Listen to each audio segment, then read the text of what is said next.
அம்மா வீட்டில் யாராவது இருக்கீங்களா? இருந்தா கொஞ்சம் வாங்களே, என் மனைவிக்கு ரொம்ப பசிக்குதாம்மா.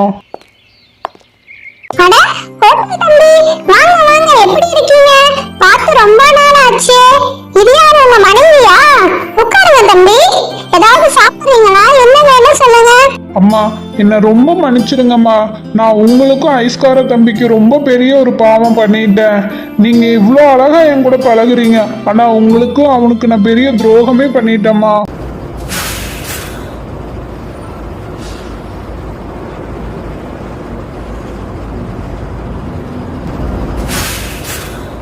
இன்னைக்கு நான் தாம்மா அவனை பஸ் ஏற்ற சொல்லி அவனை படுக்கையே ஆக்குனது. அது மட்டும் இல்லாம உங்களை வந்து போலீஸ் வந்து பார்த்தாங்கல்ல, அது கூட நான் தாம்மா பண்ணேன். என்னங்கய்யா திடீர்னு இன்னைக்கு வந்து இப்படி சொல்றீங்களேயா? நான் எங்க போவேன்? அதுக்கு நான் என்னமா பண்ண முடியும்?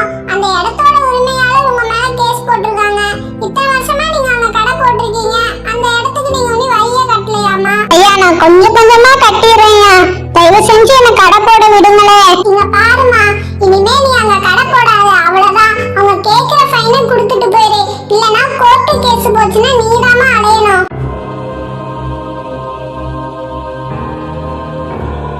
இத்தனை காரியங்களையும் பண்ணது நான் தாம்மா.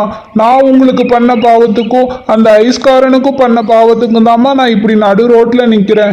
என்னோட கடையும் இப்ப இல்லாம போயிருச்சுமா. 2 மாசத்துக்கு முன்னாடி ஒரு லேடி என்னோட கடைக்கு சாப்பிட வந்தாங்க. பிரபல நடிகை ஒருவர் சபரிநாதன் ரெஸ்டாரண்டில் உணவு உண்டதால் ஃபுட் பாய்சன் ஆகி மருத்துவமனையில் அனுமதிக்கப்பட்டார். இதனால் அந்த ரெஸ்டாரண்ட் இழுத்து மூடப்பட்டது. இந்த விஷயத்தால என்னோட கடையே என்னை விட்டு போயிருச்சுமா.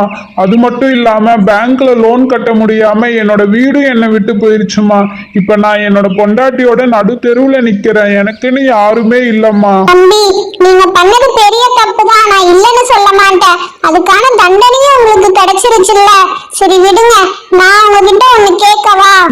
கண்டிப்பா கேளுங்கம்மா. நீங்க பண்ண தப்பெல்லாம் ஒத்துக்கிட்டு இப்ப நல்ல மனுஷனா மாறிட்டீங்க. இப்ப நான் உங்ககிட்ட என்ன கேட்க விரும்புறேன்னா, எனக்குன்னு இந்த உலகத்துல யாருமே கிடையாது.